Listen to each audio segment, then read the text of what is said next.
Those not in back pain have the strongest foundation in their feet. Look at all those tendons and that activation. That's really his toes driving apart and expanding into the ground. This is where we can start to work on this a bit with the bands and just attaching it to our big toe and exploring our range of motion through flexion of that ankle inward and outward. You can do the same thing with your little toe and curling those toes under versus extending them up. It's because you have a toe splay problem. You've got to get those balls of the feet on the ground. You got to get them to splay.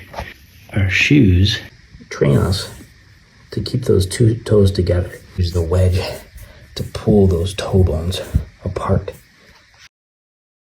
If you want to solve your back pain, it starts with strengthening your ankles to prevent that arch collapse. We start you on the ground. What specifically we're looking at is whether your heels collapse inward. And then we work to train you to drive those big toe knuckles into the ground hard to prevent that. And we're actually trying to retrain that spiral fascia that runs from your feet up through your ribs. Most of us have no idea what our feet are actually capable of.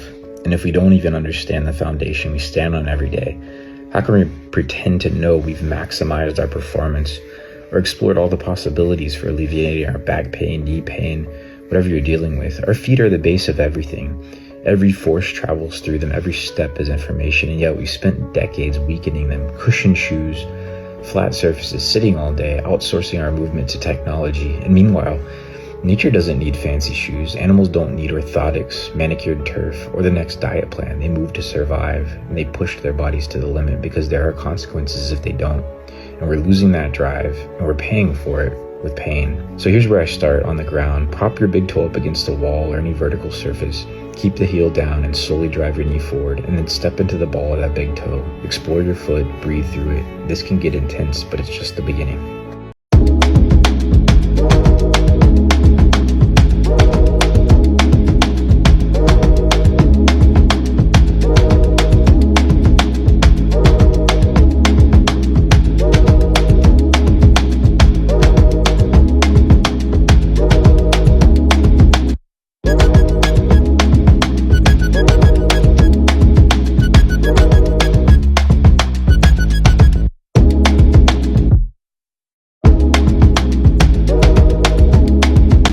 When you do get into the wrestling world and you start tackling that, what you're bad at is telling you something. Okay. Now, what I've also noticed is that the work you're going to do in the standing is going to directly help the misses that you have on the ground in some of these resting positions. So yes, do the resting positions, use them as an assessment, revisit them, try them. They will get more comfortable just by doing them, but you're also going to get to the next layer of recoding. And you're going to feel that when you interject the boards and the squat, the hinge and the lunge, you'll go back to the resting postures and you'll be like, oh, these are a little bit more accessible because I'm kind of attacking some of the progressions of these postures. So just keep chipping away at these. Don't drive yourself crazy, but try to revisit them. Try out this toe tuck stretch with me. Make sure your heels stay perfectly straight and really prioritize the stretch along the ball of the big toe. Being able to comfortably sit back on your toes like this is one of the foundational positions in phase 1 of the GOATA Recode. Being able to land with a straight foot that does not roll or collapse requires enough flexibility from the toes to evenly distribute that pressure. So let me show you how we're gonna unlock this position. To get started, we're gonna be in the all fours position and we're just gonna tuck our toes under. You want to focus on keeping the heels straight and maintaining contact with the balls of our feet into the mat. Then from there, you'll keep your chest and eyes up and you're just going to rock the hips back and forth. You're going to feel the pressure come off your feet a little bit as you go forward, and you really got to stabilize the foot and ankle to hold everything nice and still. Now, if this stretch is too intense for you, we can add a little support under your knees. Just prop them up onto some yoga blocks or a foam roller. And then you just want to do the same exact exercise. And over time, your foot's going to open up. You can take away the support. And eventually, you're just going to be able to sit on your feet comfortably.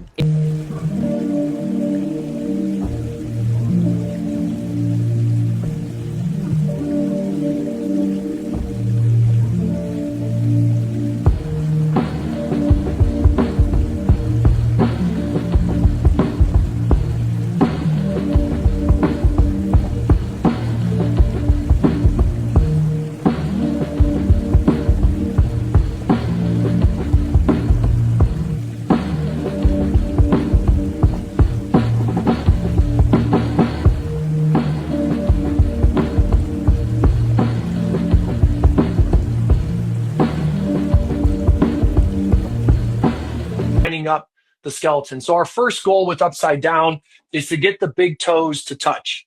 Okay, big toes are touching. This helps keep us from the opposite. And the worst situation we would have here is if the big toes didn't even want to look at each other. So if the big toes are going this way, that's bad. That's where we get into, as we would call, inner ankle bone low.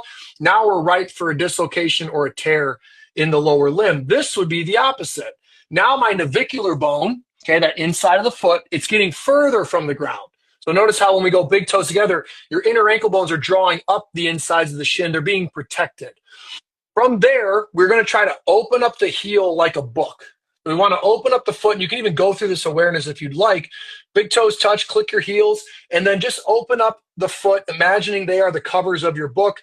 And we're trying to open up that spine of the book and get the covers, the hardcover book, to flatten out on the ground. So what this will get you to is a foot, an ankle, and a shin have now closed down that window of space. All right. So as you're doing this, take note, is your window jammed? Most people at their first rip of this is going to be jammed. Now, as you guys do your child rocker and you put more weight on the foot and the ankle, you might feel that you can get that space to close down. That's good. We want the space closed there. All right. So we're going to start down in the all fours position. And I want to start with just 20 child rockers. Okay, so once you get in there, big toes are touching. Okay, kneecaps are pointing on the 45s. Hands are out in front, inside wrist bone high. And I'm going to start my rocking motion. Now, as I'm rocking, remember, one of the things that happens a bunch is you start to look down. So as I'm working into rep 5 or 6, okay, I think I'm somewhere around 10 at this point. Okay, the last 10 reps, really anchor down your feet. Toes in, heels away, ankles are down into the ground. 5 more reps.